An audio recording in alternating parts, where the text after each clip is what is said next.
My name is Lee DeCola. There's the title of my talk. I'll move right on to the Marine Protected Area System. So here is a map, a very stylized map of the United States showing the land. So that's on a kilometer scale. So if you made the land of the US into a perfect circle, that would what the land would look like.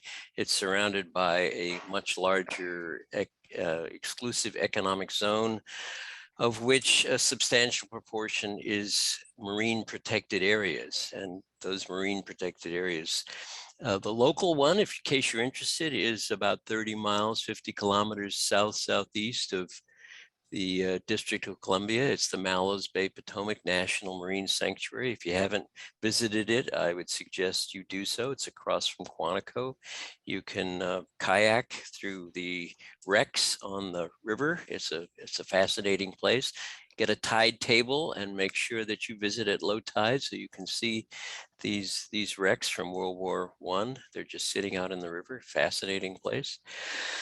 This is part of a large network of marine protected areas all over the United States. There's the website. It's actually managed by NOAA, although the marine protected areas, if you look at the inventory, those of you who are GIS literate, you can actually download the GIS data for the marine protected area inventory.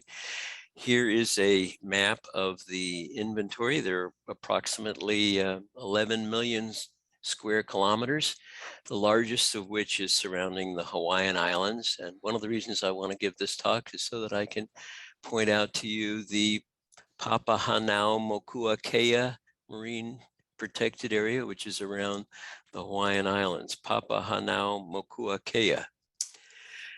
There it is. So the largest by far of all of the marine protected areas is this the sanctuary, basically surrounding the Midway Islands.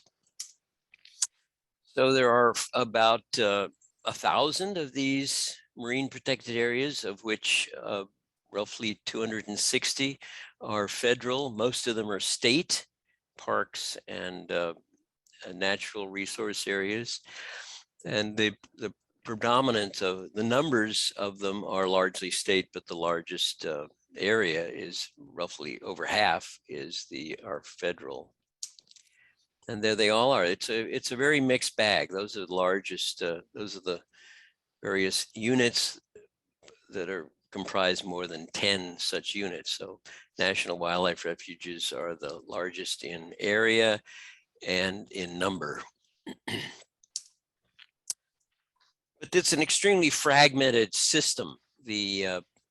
If you look, that's a logarithmic scale. If you look at the x-axis of that histogram, so the median size of those protected areas is approximately 1 square kilometer, and they range up to the millions and down to just a few meters on a city beach. It's an extremely fragmented system. It hardly even deserves the word system. So if you look at the time that this so-called system has been in existence for over 130 years, I was able to, from the marine protected areas inventory, I was able to download all of the data, all of the roughly 1,000.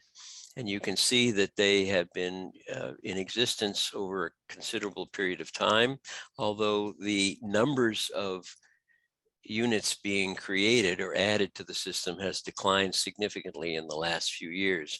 In fact, if we look at presidential administrations, interestingly enough, Richard Nixon continues to surprise. His administration really started the ball rolling for the creation of marine protected areas. And I think Donald Trump should be remembered for having at least temporarily put a significant hold on the creation of the marine protected areas.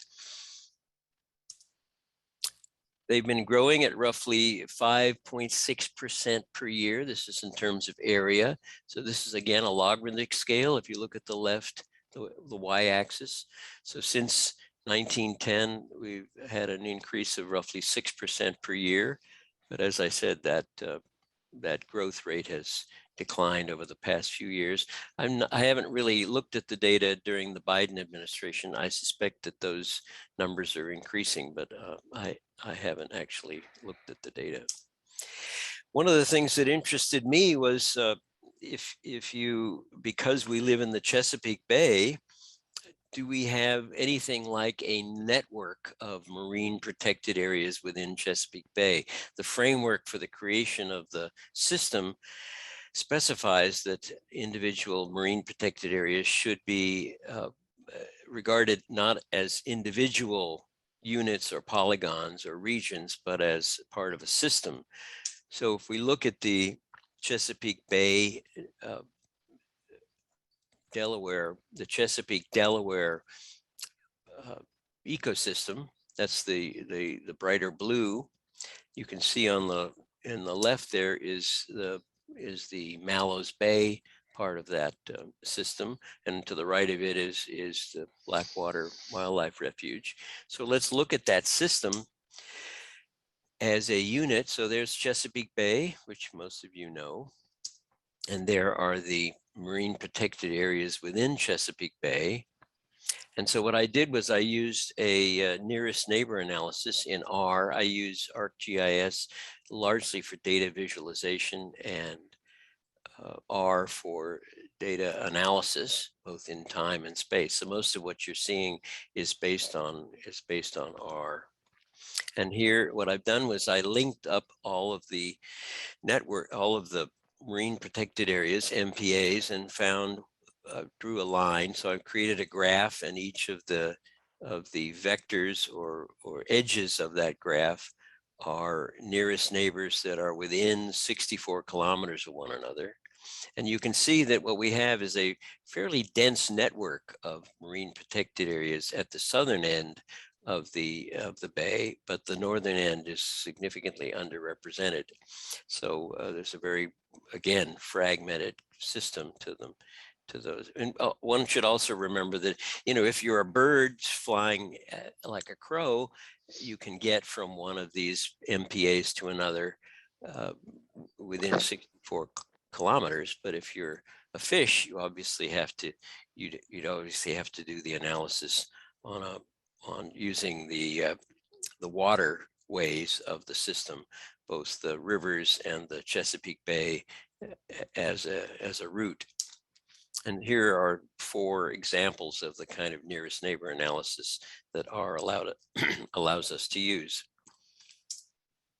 So the United States protects a great deal of water, or if you put the word protects in quotations, I'm not exactly sure. For example, in the Mallows Bay, essentially there's not much that the Mallows Bay MPA or the sanctuary, there's not a great deal of restriction on what you can do within that sanctuary than outside it. But at least if there is a federal and state focus on the sanctuary, and it's a considerably large system.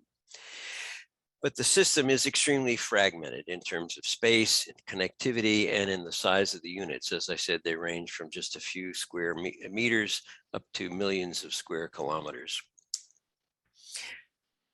The system is by no means complete. Maybe it never will be complete, but it's useful and I think heartening to recognize the fact that there is a marine protected area, and one needs to recognize the fact that the United States, as with the national park system in the 20th century, the US has really taken a leadership role in the creation of essentially marine parks. And in terms of analysis, those of you who are GIS analysts, there's my alarm. In terms of GIS analysis, the network analysis is an extremely exciting way to approach looking at the marine protected area. There's a photograph taken of Widewater. So on the horizon on the east side of the Potomac River is the Mallows Bay Marine Protected Area, or as it's known as the Mallows Bay Potomac River National Marine Sanctuary.